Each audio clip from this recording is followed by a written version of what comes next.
பாஜக இல்லாத ஒரு மாற்று அணியாக விஜய் இருப்பார். அதனால் விஜய்க்கு ஓட்டு போடலாம்னு பெரும்பான்மையான சிறுபான்மையினரில் பெரும்பாலானவங்க ஓட்டு போடுறதுக்கு வாய்ப்பு இருக்குது. விஜய் அந்த ஓட்டை இழக்க மாட்டார். இழந்தால் அவருடைய வருங்கால அரசியல் கேள்விக்குறியாகிவிடும். அதனால் விஜய் அவருடைய ரசிகர்கள் ஓட்டையும் சிறுபான்மையினரின் பெரும்பகுதி ஓட்டையும் திமுகவுக்கு எதிராக இருக்கக்கூடிய ஓட்டையும் பிரித்தால் அப்போது தான் நமக்கு வருங்கால அரசியலுக்கு ஒரு அடித்தளம் அமைப்பதாக இருக்கும் அப்படின்னு தான் நினைப்பார். இடி அதிகாரிகள் இவரை கைதெல்லாம் பண்ண வந்தாங்கல்ல, ஒரு விசாரணைக்கு போகிறாருல்ல, அப்போ கையெழுத்து போட போகிறாருங்க இடி ஆஃபீஸுக்கு. அப்போ சில அதிகாரிகள் இவருக்கு நண்பராக ஆகிட்டாங்க. அவங்க சொல்கிற விஷயம், ஏன் சார் எங்களுக்கு எல்லா விஷயமும் தெரியும், யாருக்கோ பணத்தை கொடுத்துட்டு நீங்கள் ஏன் ஜெயிலுக்கு போகிறீங்க, எல்லா உண்மையும் சொல்லிடுங்க, உங்களை நாங்கள் கழட்டி விட்டுருக்கோம், இனிமேல் உங்கள் ஜாமீனுக்காக நாங்கள் எதிர்ப்பு தெரிவிக்க மாட்டோம், இதில் உங்கள் கீழ் வழக்குலையும் உங்களை இது பண்ணிக்கிறோம், உண்மையான குற்றவாளி யார், யாருக்கு வாங்கி கொடுத்தீங்க அதை சொல்லிடுங்க அப்படின்னு அவர்கிட்ட சொல்லிட்டாங்க. லஞ்சம் வாங்கும் பணத்தை வெள்ளையாக்குவதற்காக வீரமணி மூலமாக ஒரு யுக்தி, இல்லைன்னா இந்த தீக்காக்கார பேர் இந்த சாமியை செருப்பால் அடிக்கிற வேலை எவன் பணம் கொடுப்பான்? ஊருக்கு 10 பேர் கிடையாது.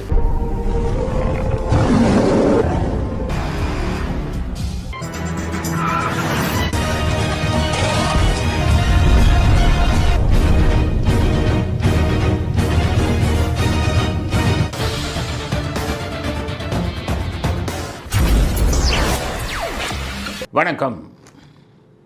இன்றைய அரசியல் ஆடுகளத்திற்கு உங்கள் அனைவரையும் அன்புடன் வரவேற்கிறோம். இன்றைய அரசியல் அலசல் என்ன, முக்கியமான அலசல் அப்படிங்கிறத பார்ப்போம். முதல் அலசல் விஜய் சுற்றுப்பயணம். விஜய் கோயம்புத்தூருக்கு சுற்றுப்பயணம் போயிருக்கார். இதுதான் முதல் தடவை களத்தில் எல்லாத்தையும் சந்திச்சிருக்கார். அதுக்கடுத்தது நேற்று மதுரைக்கும் போயிருக்கார். பார்த்திங்கன்னா கூட்டம் யாரும் எதிர்பார்க்காத கூட்டம், நல்ல கூட்டம், எல்லா ரசிகர்களாக இருந்தாலும் பெரிய கூட்டம் வந்துருக்கு. ஏன்னு கேட்டிங்கன்னா சமீபத்தில் நம்ம அரசியல்வாதிகள் பூரா உங்களுக்கு தெரியும்ல, எவனுக்கும் கூட்டம் கூடுறதில்ல, 1000 ரூபா பிரியாணி கொடுத்தான் கூப்பிட்றான். ஆனால் விஜயை பொறுத்தவரை இந்த கூட்டத்துக்கு பணம் கொடுத்து கூப்பிட்டதா நாங்கள் நினைக்கல.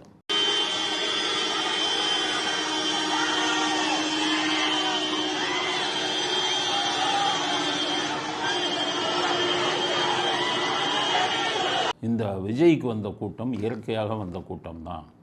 பணம் கொடுத்து யாரையும் கூட்டி வரவில்லை, இயற்கையாக வந்திருக்கிறது.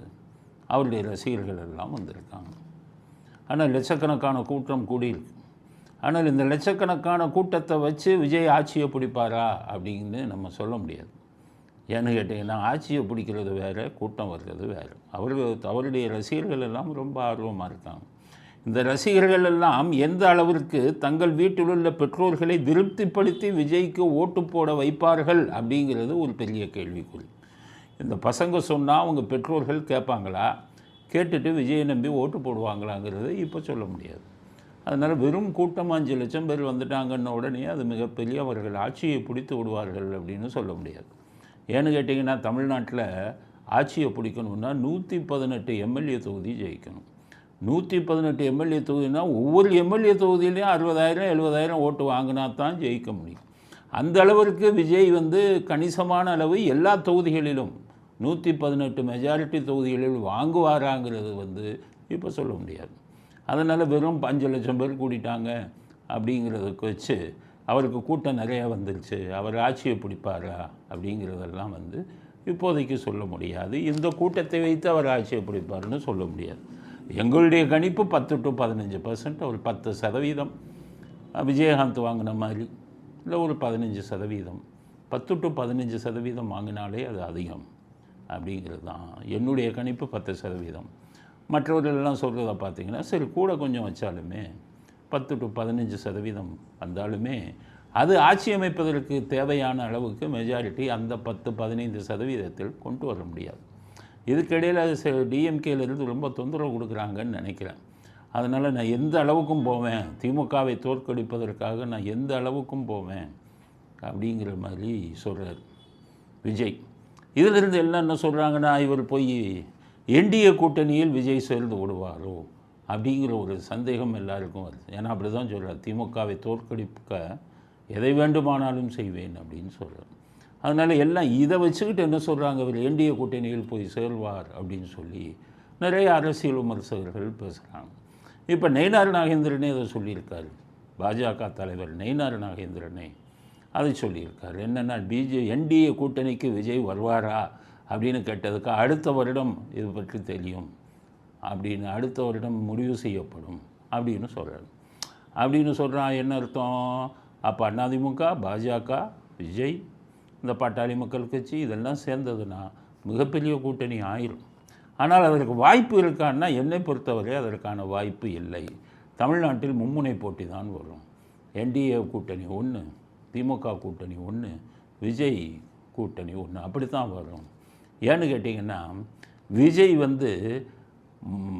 மைனாரிட்டிஸ் சிறுபான்மையினரில் கிறிஸ்தவர்கள் வாக்க பெருசாக நம்பியிருக்காரு. அது ஒரு 4-5% அவருக்கு விழுகும் அப்படின்னு நினச்சிருக்காரு. இஸ்லாமியர்களில் கூட பார்த்திங்கன்னா ரொம்ப பேர் திமுக மேலே வெறுப்பில் இருக்காங்க. அவங்க ஊழல் இதெல்லாம் பார்த்துட்டு இந்த ஆட்சி சரியில்லை அப்படின்னு அவங்க முடிவு பண்ணியிருக்காங்க. இஸ்லாமியர்களில் பெரும்பகுதி மக்களிடம் அதை பார்க்க முடிகிறது. ஆனால் போன தடவை அந்த மாதிரி ஒரு நினைப்பு வரும்போது எதிர்ப்பக்கம் ஒரே கூட்டணி தான் இருந்தது, அதிமுக பாஜக, வேறு வழியே இல்லாமல் திமுகவுக்கு போட்டாங்க. அதனால் இந்த தடவை திமுக பிடிக்காவிட்டால் பாஜக இல்லாத ஒரு மாற்று அணியாக விஜய் இருப்பார். அதனால் விஜய்க்கு ஓட்டு போடலாம்னு பெரும்பான்மையான சிறுபான்மையினரில் பெரும்பாலானவங்க ஓட்டு போடுறதுக்கு வாய்ப்பு இருக்குது. விஜய் அந்த ஓட்டை இழக்க மாட்டார். இழந்தால் அவருடைய வருங்கால அரசியல் கேள்விக்குறியாகிவிடும். அதனால் விஜய் அவருடைய ரசிகர்கள் ஓட்டையும் சிறுபான்மையினரின் பெரும்பகுதி ஓட்டையும் திமுகவுக்கு எதிராக இருக்கக்கூடிய ஓட்டையும் பிரித்தால் அப்போது தான் நமக்கு வருங்கால அரசியலுக்கு ஒரு அடித்தளம் அமைப்பதாக இருக்கும் அப்படின்னு தான் நினைப்பார். அதாவது விவரம் தெரிஞ்சவங்க கூட இருந்தால் அப்படி தான் அவருக்கு அறிவுரை கூறுவாங்க. அதனால் விஜய்க்கு கூட்டம் வருவதை வைத்து அவர் ஆட்சியை பிடிப்பார் என்று நினைப்பதும் தவறு. விஜய் என்டிஏ கூட்டணியில் சேர்வார் என்று நம்ம எதிர்பார்ப்பதும் தவறு. விஜய் 3வது கூட்டணியாகத்தான் தனித்து நிற்பார். அதில் அவருடைய வெற்றியும் தோல்வியும் எப்படி அமைகிறது என்பதை காலம்தான் பதில் சொல்லும். இந்த லட்சணத்தில் அவர் ஸ்டாலின் 234 தொகுதியிலையும் ஜெயிப்போம் அப்படிங்கிறார். எங்கே போய் நில்லுங்க ஸ்டாலின்னா எங்கே கூட்டம் வருது? சுத்தமாக கூட்டம் கிடையாது.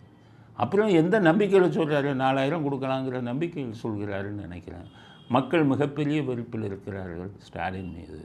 அதனால் இந்த தடவை ஸ்டாலின் வெற்றி பெற அந்த மைனாரிட்டி ஓட்டு, சிறுபான்மையினர் ஓட்டின் ஒரு 5%, 6% விஜய்க்கு போய்விட்டால் ஸ்டாலின் மிகப்பெரிய தோல்வியை சந்திப்பார்.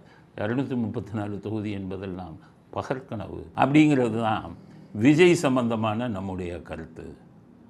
அப்படிங்கிறத முதல் கருத்தாக பதிவு செய்ய விரும்புகிறோம். அடுத்தது என்டிஏ கூட்டணியில் பிளவா அப்படிங்கிற ஒரு கேள்வி ஏன்னு கேட்டிங்கன்னா அந்த டிடிவி தினகரன் என்ன பண்ணியிருக்காரு, நேற்று ஒரு மீட்டிங்கில் என்டிஏ கூட்டணியில் அவர் இருப்பதாக இவங்களே அறிவிச்சிட்டாங்க, பாஜகவே அறிவிச்சிட்டாங்க. டிடிவி தினகரன், பன்னீர்செல்வம்லாம் என்டிஏ கூட்டணி. ஆனால் நேற்று ஒரு பொதுக்கூட்டத்தில் அவர் டிடிவி தினகரன் ராணிப்பேட்டை தொகுதிக்கு வேட்பாளரை அறிவிச்சிட்டார், பேரை. அப்போ என்ன அர்த்தமாகுது? எப்போ வேட்பாளர் அறிவிப்பாங்க? என்டிஏ கூட்டணியில் இருந்தால் என்டிஏ கூட்டணியில் பாஜகவும் அதிமுகவும் சேர்ந்து எத்தனை தொகுதி, யார் யாருக்கு எந்த தொகுதி, முதல்ல எத்தனை தொகுதின்னு முடிவு பண்ணுவாங்க. அப்போ டிடிவி தினகரன் கட்சிக்கு எத்தனை தொகுதின்னு அவங்க முடிவு பண்ணணும். அதுக்கப்புறம் எந்த தொகுதி அவங்க டிடிவி தினகரனுக்கு கொடுக்குறாங்கன்னு அவங்க முடிவு பண்ணணும் என்டிஏ கூட்டணியில். அதுக்கப்புறம் தான் அவர் வேட்பாளர் அறிவிக்க முடியும். இவருக்கு எத்தனை சீட்டுன்னு முடிவாகலை, எந்த தொகுதின்னு முடிவாகலை. என்டிஏ கூட்டணியில் இருக்கிற யாரையுமே கேட்காம ஒரு வேட்பாளரை அறிவித்து விட்டார் டிடிவி. அரசியலில் முதிர்ச்சியின்மை அவருக்கு இருக்குங்கிறத காட்டுது. காரணம் சித்தியின் சாயல் அவரிடம் வந்து விட்டது. அவங்க சித்தியும் இப்படி தான் பண்ணாங்க. சசிகலா 2011 அவங்க ஜெயலலிதா அவர்கள் விஜயகாந்த் கட்சியுடன் கூட்டணி அப்படின்னு முடிவு பண்ணி விஜயகாந்த் கட்சிக்கு 40 சீட்டோ 41 சீட்டோ கொடுத்தாங்க. அதுக்கப்புறம் பார்த்திங்கன்னா 41 சீட்டுன்னு முடிவு பண்ணி ஒப்பந்தத்தில் விஜயகாந்த் கையெழுத்து போட்டு விட்டார். அதுக்கப்புறம் பார்த்திங்கன்னா சசிகலா ஒரு நாள் காலையில் ஜெயா டிவியில் வேட்பாளர் பட்டியல் போட்டாங்க. 164 இடம் அதிமுகவுக்கு. எல்லோருக்கும் மிகப்பெரிய ஷாக். ஜெயலலிதா அவர்களுக்கே ஷாக். எப்படி போட்டீங்க? என்னையே கேட்கவே இல்லைன்னா இந்த அம்மா இந்த திருவொற்றியூரில் வடிவுடையம்பாள்னு ஒரு கோயில் இருக்குது. இந்த சசிகலா அங்கே போய் வேட்பாளரை ரெடி பண்ணி இவங்களே வேட்பாளர்லாம் தேர்ந்தெடுத்து அங்கே வச்சு சாமி கும்பிட்டுட்டு வந்து விட்டாங்க. ஜெயலலிதா அவர்களுக்கு மிகப்பெரிய அதிர்ச்சி. இப்போ வெளியில் காட்டிக்கக்கூடாதுன்னு தான் 2011 ஜெயித்த உடனே அவங்கள வெளியில் வீட்டை விட்டு அனுப்புனாங்க. அந்த கோபத்தில் தான். அதனால் அந்த வேலையெல்லாம் பண்ணாங்க 2011. கூட்டணி கட்சிகளுக்கு வந்து எத்தனை தொகுதி எந்தெந்த தொகுதின்னு முடிவாகாமையே அதிமுக வேட்பாளர்களின் பட்டியலை ஜெயா டிவியில் சசிகலா அறிவித்தது போல அவருடைய சகோதரி மகனான டிடிவி தினகரன் அதே புத்தி வந்துருச்சு அவருக்கு. அதனால் என்டிஏ கூட்டணின்னு சொல்லிக்கிட்டு எத்தனை சீட்டு இவருக்கு கொடுக்குறாங்கன்னு தெரியாமையே ராணிப்பேட்டைக்கு அவர் வேட்பாளர் அறிவித்தது அரசியல் கோமாளித்தனம். அரசியலில் ஒரு வேடிக்கை காட்டியிருக்கார் டிடிவி தினகரன். இது என்டிஏவோட கூட்டணியுடைய பேரையும் நன்மதிப்பையும் கெடுத்துவிடும் அப்படிங்கிறத அடுத்த கருத்தாக பதிவு செய்வோம். அடுத்தது மகிழ்ச்சி வெள்ளத்தில் செந்தில் பாலாஜி மந்திரியை தூக்கிட்டாங்களேன்னு கவலையில் இருப்பாருன்னு எல்லாரும் நினச்சாங்க. ஆனால் செந்தில் பாலாஜி கதை என்னென்னா ஒரே குஷியில் இருக்கார். இந்த வீடியோவை பாருங்கள். இளையராஜாவுக்கு கரூரில் ஏதோ இளையராஜா இசை நிகழ்ச்சி நடக்குது. அதில் செந்தில் பாலாஜி போய் இளையராஜாவுக்கு பாராட்டு தெரிவித்து மாலை அணிவிச்சு என்னென்ன கூத்த பண்ணுறாரு. இந்த வீடியோவை பாருங்கள்.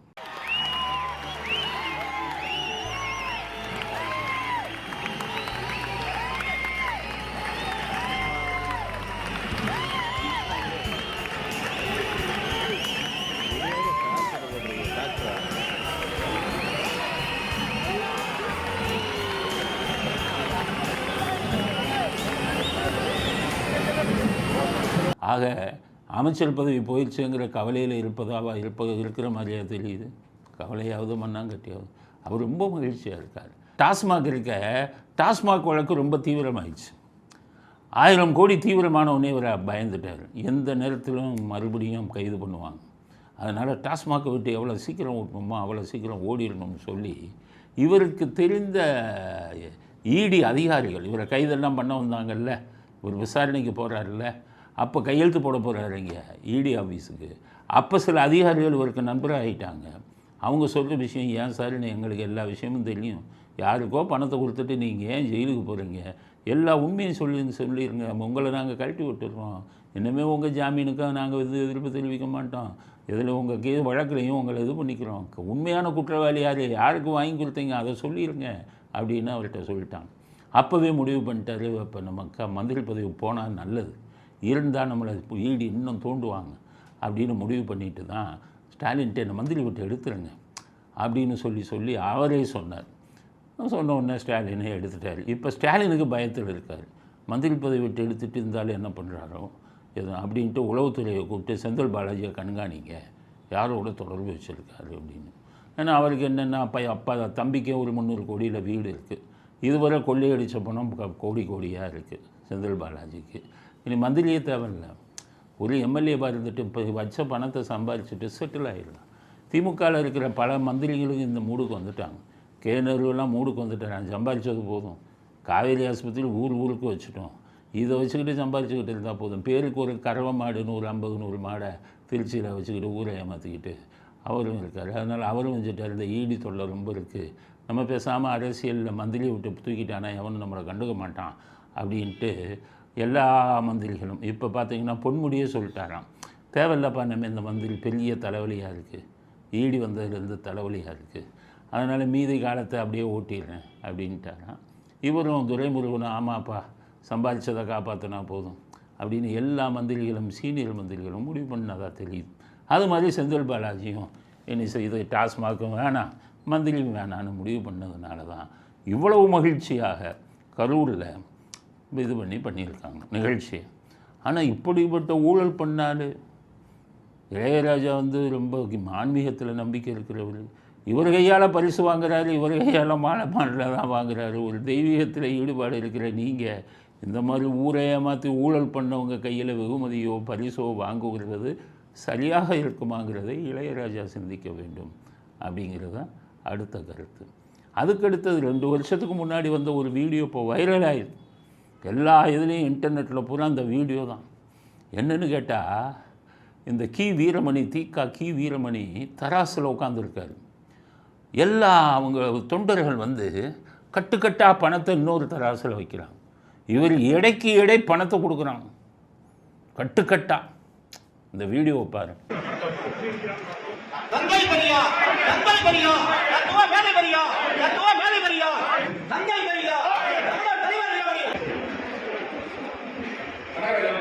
இந்த வீடியோவை பார்த்துட்டீங்கல்ல, உங்களுக்கு பழைய கதை சொல்லணும். இந்த வேலையைத்தான் இந்த ஈவேரா பண்ணிக்கிட்டு இருந்தாப்புல. ஆரம்பத்தில் ஈவேராவை கல்யாணத்துக்கு கூப்பிடுவாங்க. நான் வரேன்யா, எடைக்கு எடை இது கொடுப்பையா, ஏலக்கா. அவர் ஏலக்கா வாங்குவார் ஈவேரா. சில்லறை 1 ரூபா காயின் இவர் பக்கம் உட்கார வைப்பாங்க. அதுவும் ஒரு உட்காரும்போது தான் சும்மா உட்கார மாட்டார், அந்த சேரோட தூக்கி உட்கார வை, அது ஒரு 10 கிலோ வரும் சேரு. அதனால் என்னால் நிற்க முடியாதுன்னு சொல்லி சேரை போட்டு உட்காருவார் தராசில். எல்லாம் ஏலக்காயை கொட்டுவாங்க மூட்டை மூடையாக. அவர் ஒரு 70, 80, 75 கிலோ இருப்பார். அதனால் சேர் வந்து ஒரு 10 கிலோ இருக்கும். 90 கிலோவுக்கு ஏலக்காய். வெளியில் போய் ஏலக்காய் விற்றுடுவாங்க. 1 ரூபா காயின் அப்படியே போடுவாங்க ஈவேரா இருக்கும்போது. அப்படியே கொண்டு போய் அதை அப்படியே வச்சுருவார். ஊரில் வேதாந்தம் பேசுவார். எடைக்கு எடை வாங்குறது கலாச்சாரத்தை கொண்டு வந்ததே ஈவேரா தான். இப்போ அவர் கட்சியை காப்பாற்றிக்கிட்டு இருக்கார்ல கி வீரமணி, சாமியை செல்பால் அடிக்கிற குரூப்பு. இவங்களுக்கு வந்து தொண்டர்களாம். அவன் கட்டுக்கட்டாக வந்து பணத்தை போடுறான். எல்லாம் ஊரை ஏமாற்றிக்கிட்டு இருக்கான். இந்த ஈவேராவுக்கு ஒரு ஊருக்கு 10 பேர் கிடையாது. இவர்களுக்கு வந்து தொண்டர்களாம். தொண்டர்கள் வந்து கட்டுக்கட்டாக எப்படி பணம் வைக்கிறான்? ஈவேராவை நம்புகிறவங்க பூரா இது சாதாரண அன்றாடம் காட்சியாக இருப்பான். ஏன்னா சாமியை திட்டுற பேருக்கு செருப்பால் அடிக்கிறவ இவனுக்கு எப்படி வசதி வரும், பணம் வரும். அதனால் அவன் பூரா அன்றாடம் காட்சி. ஆனால் கட்டுக்கட்டாக பணத்தை வைக்கிறான்னா எப்படி யோசிங்க. அது விஷயம் என்னென்னா, அப்படியே அரசல் பரசலாக இருக்கும்போது அப்போ தான் தெரிஞ்சது. ஸ்டாலின் கூப்பிட விட்டாரான் இவரை, வீரமணியை. என்னென்னு கேட்டாப்பா, நிறைய பணம் இருக்குது, வெள்ளையாக்கணும் கருப்பு பணத்தை. நீ ஒன்று பண்ணு, ஈவேரா மாடலில் தராசில் உட்காந்துக்கிட்டு உன் கட்சிக்காரன் கட்டுக்கட்டாக பணத்தை கொடுக்குறதா ஒரு ட்ராமா போடு. என் ஆளுங்களை வச்சு கொடுக்குறேன். ஒரு 20, 30 பேர் அனுப்பி ஒவ்வொருத்தனையும் கட்டுக்கட்டாக போட்டு நீ வந்து ஒரு 10 கோடின்னு கணக்கு காமிச்சு அந்த 10 கோடியை எங்களுக்கு திமுக அறக்கட்டளைக்கு அப்படியே நன்கொடை கொடுக்குற மாதிரி கொடுத்துரு, கருப்பு வெள்ளையாயிரும் அப்படின்னு ஐடியா கொடுத்துரு. வீரமணி கேட்டாரான், அது இப்படி எனக்கு ஏதாச்சும் கொடுங்கன்னு. அது உனக்கு சதவீதம் கொடுத்துருனேன், இல்லைன்னா நாங்கள் கணக்கு காமிக்கணும். அங்கேருந்து வந்து கொட்டு லஞ்சம் வாங்குகிற பணத்தெல்லாம் எப்படி வெள்ளையாக்குறது? லஞ்சம் வாங்கும் பணத்தை வெள்ளையாக்குவதற்காக கி வீரமணி மூலமாக ஒரு யுக்தி. இல்லைன்னா இந்த தீக்காக்கார பேர், இந்த சாமியை செருப்பால் அடிக்கிற வேலை எவன் பணம் கொடுப்பான்? ஊருக்கு 10 பேர் கிடையாது. இவங்க நன்கொடையும் வாங்க முடியாது தீக்கா. ஏன்னா எலெக்ஷன் கமிஷன் ரூல் படி தீக்கா ஒரு அரசியல் கட்சியாக அங்கீகாரம் பெறல. இவர்கள் அரசியல் கட்சியாக பதிவு செய்திருந்தால்தான் நன்கொடை வாங்க முடியும். அதுக்கு வரி விலக்கு உண்டு. அப்படி ஒரு அரசியல் கட்சியாகவே பதிவு செய்யாத கட்சிக்கு இத்தனை கட்டுக்கட்டாக நோட்டு. இன்கம் டேக்ஸ் என்ன பண்ணுறான்? நாங்கள் 2 லட்சம் 3 லட்சம் போட்டால் நோட்டீஸ் அனுப்புகிறான். இதே இன்கம் டேக்ஸ்காரன் 1000 கேள்வி கேட்குறான். நோட்டாக போய் கொட்டுறாங்களே. வீடியோவில் வரான ஒவ்வொருத்தனையும் பிடிச்சி, எப்படா உனக்கு உள்ள பணம் வந்தது, எப்படா கொடுத்த, யார்கிட்டடா வாங்கினேன் அப்படின்னு கேளுங்க. எல்லாம் ஊரை ஏமாற்றுவான். நான் பணக்காரர்கிட்ட வாங்கினேன். இவனுக்கு எவன் டொனேஷன் கொடுப்பான்? பணக்காரன். உனக்கு டொனேஷன் கொடுத்த பணக்காரனை காமின்னு பிடி ஈடி. அவங்கள பொதுமக்களை பிடிக்கிறவன் இந்த மாதிரி அரசியல் திருடுகளை நீங்கள் பிடிக்க வேணாமா? அதனால் கருப்பு பிள்ளை பணத்தை வெள்ளை பணமாக்கும் ஒரு யுக்தி தான் கி வீரமணி எடைக்கு எடை ரூபாய் நோட்டுகளை வாங்கியது அப்படிங்கிறது நம்முடைய அடுத்த கட்ட செய்தி. அடுத்தது ஸ்டாலின் செய்திகள். ஏன்னா ஸ்டாலினை பற்றியே பேசுகிறோன்னா அவங்க வாய் வச்சுட்டு ஏதாச்சும் சும்மா இருந்தால் நம்ம பேச மாட்டோம். ஏதாச்சும் பேசினா தான் பேசுவோம், பதில் சொல்லுவோம். இப்போ அண்ணாமலை பற்றியெல்லாம் பேசலை. ஏன் பேசலைன்னா அவர் பேசாமல் இருக்கார். பேசி தப்பாக இருந்தால் அண்ணாமலையாக இருந்தாலும் சரி, ஸ்டாலினாக இருந்தாலும் சரி, இபிஎஸ்ஸாக இருந்தாலும் சரி, ஓபிஎஸ்ஸாக இருந்தாலும் சரி, மோடியாக இருந்தாலும் சரி, அமித்ஷாவாக இருந்தாலும் சரி, ஏதாச்சும் பேசி அதில் தப்பு வந்தால் அப்போ வந்து நாங்கள் பேசத்தான் செய்வோம். யாராக இருந்தாலும் எங்களுக்கு வந்து நாங்கள் எந்த கட்சியும் சார்ந்தவர்கள் அல்ல. நாங்கள் ஒரு தனி இயக்கம். இப்போதைக்கு பிஜேபியை ஆதரித்து பேசுகிறதுக்கு காரணம், நாட்டில் போர் மேகங்கள் இருக்குது. இந்த டைமில் மத்திய அரசாங்கத்தில் ஆளும் கட்சியை வந்து நம்ம ஆதரவு கொடுக்கணும், அதுதான் நம்முடையது. ஆனால் நம்ம பாஜகவை நாட்டின் மேலே உள்ள பற்றுனால பேசுகிறோம். ஆனால் பாஜகவின் ஆதரவாளருங்கிறது கிடையாது. நல்லா புரிஞ்சுக்கணும். ஒரு சில பேர் தப்பாக நினச்சிக்கிறாங்க. நீங்கள் பாஜகவுக்கு சப்போர்ட்டு கிடையவே கிடையாது. போர் மிகங்கள் சூழும்போது நாங்கள் யாராக இருந்தாலும் ராகுல் காந்தி பிரைம் மினிஸ்டராக இருந்தால் கூட நாங்கள் சப்போர்ட் பண்ணுவோம். காரணம், போர் நடக்கும்போது நாட்டுப்பற்று வேண்டும் அப்படின்னு. இப்போ ஸ்டாலினை பற்றி ஏன் பேசுகிறோன்னா, அவர் சும்மா இருக்காமல் ஒரு மீட்டிங் போகிறார். மீட்டிங் போய் பேச விடுறாங்க. பேச விட்டு அவர் என்ன பேசுகிறாரு, இந்த வீடியோவை பாருங்க. வரவேற்புரையாற்றிய தம்பி உதயநிதி அவர்கள் பேசுகிற போது நான் என்ன பேச வேண்டும் என்று நினைத்து வந்தேனோ அதை அவர் பேசிவிட்டார். என்றால் என்னுடைய மகனாச்சே. வீடியோவில் என்ன சொல்கிறாரு, நான் என்னென்ன பேசணுமோ அதை உதயநிதி பேசிவிட்டார், அதோடு நிறுத்திருக்கேன். என் மகன் ஆச்சே அப்படிங்க, அங்கே தான் நமக்கு பாயிண்ட். என் மகனாச்சேன்னா இல்லை, அதை பற்றி பேசித்தானே. நான் பேசுவதை உதயநிதி பேசிவிட்டார், அதனால் எனக்கு பேசுவதற்கு ஒன்றுமில்லை அப்படின்னு முடிச்சிருக்கலாம். என் மகனாச்சேன்னு பெருமையாக சொன்னேன்னு அர்த்தம். சரி, முதல்ல 2 பாயிண்ட்டுக்கு வரும். முதல் பாயிண்ட்டு, இவர் பேசுனதெல்லாம், பேச வேண்டியதெல்லாம் ஏன் உதயநிதி பேசினார், அது எப்படி அப்படின்னு பார்த்தீங்கன்னா, 2 பேரும் பிட் பேப்பர், 2 பேரும் பார்த்து படிக்கிற ஆள், 2 பேர்த்துக்கு எழுதி கொடுக்க ஆள். ஆனால் என்ன விஷயம்னா, 2 பேர்த்துக்கு எழுதி கொடுக்குறாலும் ஒரே ஆள். அவர் இந்த கருணாநிதி டிவியில் வேலை பார்க்குறாரு.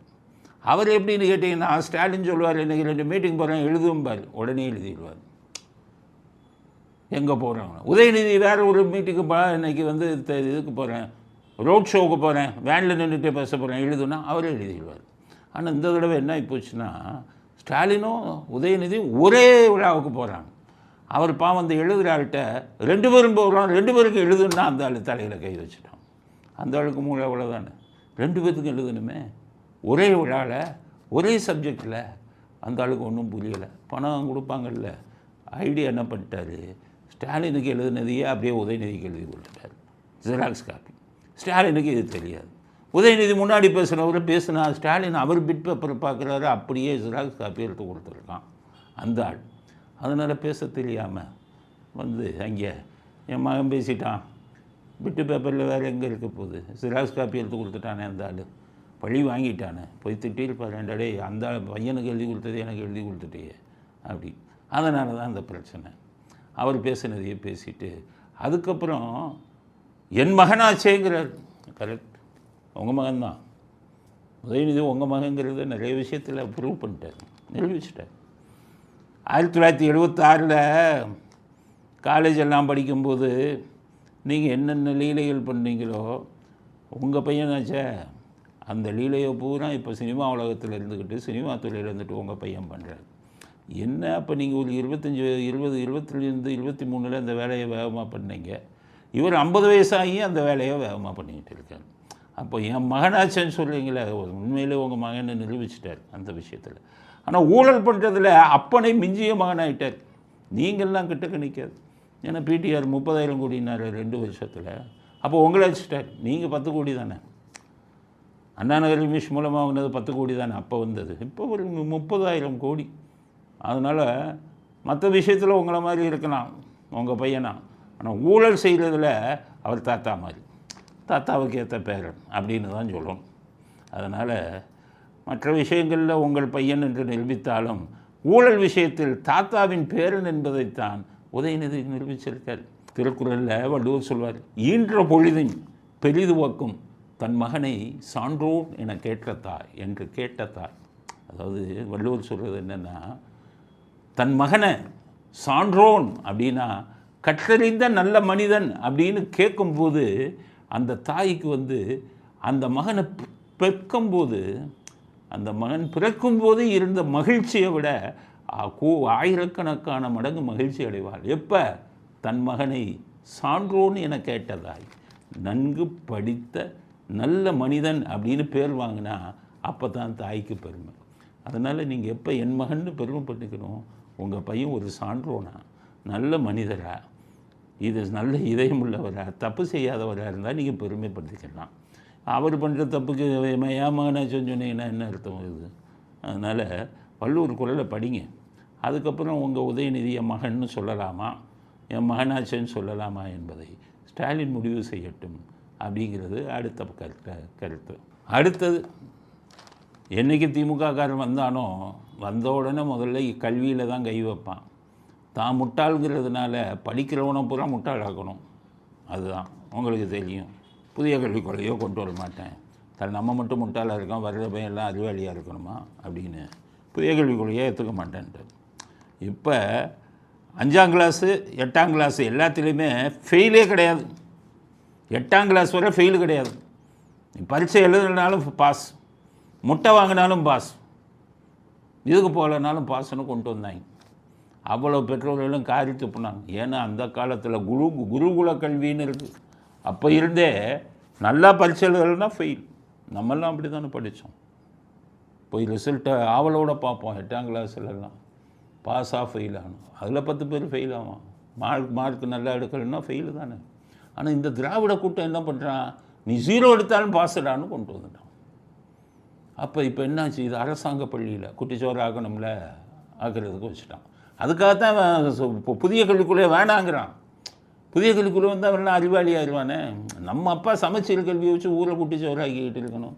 5ஆம் கிளாஸ் 8ஆம் கிளாஸ் எல்லாம் ஃபெயில் ஆனாலும் பரவாயில்ல, எல்லாத்தையும் குட்டிச்சோறு ஆக்கணும். இப்போ சிபிஎஸ்சி பள்ளி என்ன பண்ணிட்டான், மத்திய அரசுன்னு இருக்குல்ல, அவன்கிட்ட அதெல்லாம் கிடையாது.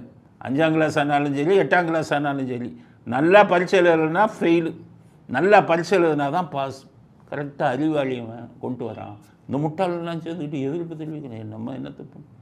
அவர் அன்பில் மகேஷ் சொல்கிறாரு, எதிர்ப்பு தெரிவிக்கிறோம் அதுக்கு என்னையா நீ ஃபெயிலெல்லாம் ஆக்கிக்கிட்டு, ஆல் பாஸ், முட்டை வாங்கினாலும் பாஸ், 100 மார்க் வாங்கினாலும் 100க்கு 100 வாங்கினாலும் பாஸ், முட்டை வாங்கினவனுக்கும் 100க்கு 100 வாங்கினவனுக்கும் வித்தியாசமே கிடையாது அப்படிங்கிறாங்க. இந்த ஆண்டுலேருந்து 5ஆம் வகுப்பு 8ஆம் வகுப்பு அந்த பிள்ளைங்க ஃபெயில் ஆனாங்க என்று சொன்னால் அவங்க மீண்டும் அதே வகுப்பிலே தான் படிக்க வேண்டும் என்கின்ற NEP தேசிய கல்விக் கொள்கை என்ன சொல்லுதோ அந்த சரத்தை அமுல்படுத்த போவதாக ஒரு செய்தியை பார்த்தோம். செய்தியின் காரணமாக எதுக்காக தான் தமிழ்நாடு முதலமைச்சர் தொடர்ந்து வலியுறுத்தி கொண்டிருக்கிறது, ஏன் தேசிய கல்விக் கொள்கையை நாங்கள் ஏற்றுக்கொள்ள மாட்டேங்கின்றோம் அப்படின்ட்டு.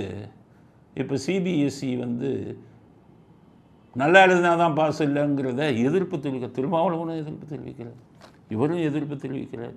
பெற்றோர்களை தூண்டி விடுறாங்க, நீ சிபிஎஸ்சியில் போய் ஒத்துக்காத, அவன்கிட்ட தகராறு பண்ணு அப்படி. எப்படி பாருங்க, அந்த தமிழ்நாட்டையே குட்டிச்சோறு ஆகணும்னு முடிவு பண்ணிட்டாங்க. அதனால் சிபிஎஸ்சிக்கு எடுக்கக்கூடிய முடிவுக்கு எதிர்ப்பு தெரிவிக்கலாம். நாங்கள் சொல்கிறோம், தமிழ்நாட்டு மக்கள்லாம் சொல்கிறேன், உங்களுக்கும் குழந்தைங்க இருக்கலாம், ஆனால் நல்லா படிக்கிற பையன் நல்லா பரீட்சை எழுதுகிறவன் தான் பாஸ் ஆகணும். பரீட்சை நல்லா எழுதலைன்னா ஃபெயிலு தான் ஆகணும். அப்போ தான் இந்த பசங்க உருப்படுவாங்க. இதுதான் நம்முடைய கொள்கை. முட்டாள்களின் கொள்கை எப்படி இருந்தாலும் கவலைப்பட தேவையில்லை. ஆட்சியில் இருக்கிறவரை தமிழ்நாட்டு இந்த முட்டாள்கள் குட்டிச்சோறாக்கிட்டு தான் போவான். அதனால் எல்லாருக்கும் சொல்கிறேன், ஏழை மாணவர்கள் கூட கஷ்டப்பட்டு கடனை வாங்கியாச்சும் ப்ரைவேட் ஸ்கூலில் போய் படிங்க. கவர்மெண்ட் ஸ்கூலில் படித்தா இவங்களே உங்களை முட்டாளாக்கிடுவாங்க அப்படிங்கிறது தான் நம்முடைய கருத்து. அடுத்து ஓய்வு பெற்ற IAS அதிகாரி சகாயம். அவர் சகாயம்னு ஒரு IAS அதிகாரி இருந்தார். அவர் மதுரைக்கு போனார். மதுரைக்கு போகும்போது அங்கே வந்து கலெக்டராக இருக்கும்போது தலைமைச் செயலாளருக்கு கடிதம் எழுதினார்.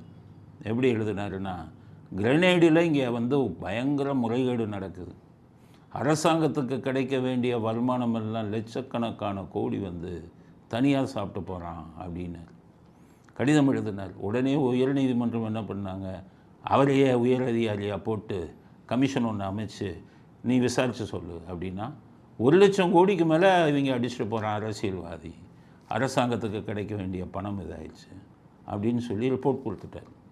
2012 கொடுத்தார். 2012 அப்போ பார்த்தீங்கன்னா ரிப்போர்ட்டை கொடுத்தா, அந்த கிரனேடு வச்சுருக்குறோம் பூரா உன்னை கொலை பண்ணிடுவேன்னா, உதப்பேன்னா. உடனே ஹைகோர்ட்டில் சொன்னார், என்னை உதைக்கிறேங்கிறான், கொலை பண்ணுறேங்கிறான், உண்மையை சொன்னதுக்காக ஒன்று ஹைகோர்ட்டில் அவருக்கு போலீஸ் பாதுகாப்பு கொடுத்தாங்க. போலீஸ் பாதுகாப்பு கொடுத்ததுனால தைரியமாக இருந்தார், ஓய்வு பெற்றுட்டார். இப்போ என்ன ஆகிப்போச்சு, ஸ்டாலின் வந்த உடனே போலீஸ் பாதுகாப்பை வாபஸ் வாங்கிட்டார். ஏன் வாபஸ் வாங்கினார்? அவர் யாரை பற்றி ரிப்போர்ட்டு கொடுத்தாரு? மூக்க அழகிரி தான் மெயின் அந்த கிரனேடில், மதுரையில். அதனால் இந்த கிரனேடு முறைகேடுக்கு பூரா மூக்க அழகிரிக்கு தொடர்பு இருக்குன்னு அவர் சொல்லிட்டார். அதனால் அந்த கோபத்தில் ஸ்டாலின் வந்து முடியாது, உனக்கு பாதுகாப்பு தேவையில்லை. இது என்ன, நீ விஜய்க்கு வந்து Z-பிரிவு பாதுகாப்பான், அண்ணாமலைக்கு Z-பிரிவு பாதுகாப்பான். ஆனால் பாவம் அங்கே உண்மையை சொன்ன சகாயம் IASக்கு வந்து ஒரு 4 போலீஸ்காரனையாச்சும் இல்லை ஒரு 2 போலீஸ்காரனையாச்சும் போட வேணாமா? இப்போ அது சம்மந்தப்பட்ட வழக்கு உயர்நீதிமன்றத்தில் வருது. உயர்நீதிமன்றம் வாயா, சாட்சிக்கு வாயான்னு கூப்பிட்றாங்க. இவர் சொல்லிட்டார், என்னால் வர முடியாது, என்ன வந்தால் கொண்டுருவாங்க மதுரைக்கு, எனக்கு பாதுகாப்பே இல்லை, ஸ்டாலின் பாதுகாப்பாக வாபஸ் வாங்கிட்டார் அப்படின்னு ஹைகோர்ட்டில் சொல்லிட்டார். இப்போ ஹைகோர்ட் என்ன செய்ய போகிறாங்க, முதல்ல ஏற்கனவே ஒரு தடவை வாபஸ் வாங்கினாங்க பாதுகாப்பை, ஹைகோர்ட்டு தான் திருப்பி கொடுத்தாங்க. அதனால் ஹைகோர்ட் வந்து திருப்பி அவருக்கு பாதுகாப்பு கொடுக்கணும். அவர் போய் சாட்சி சொல்லட்டும்.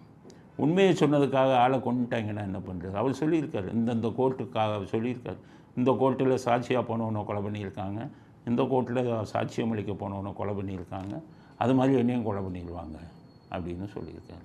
இன்றைக்கு நான் இந்த நீதிமன்றத்தில் வந்து நான் வாக்குமூலம் கொடுக்கின்ற பொழுது இன்னும் அது அபாயத்தை அதிகரிக்கிறது.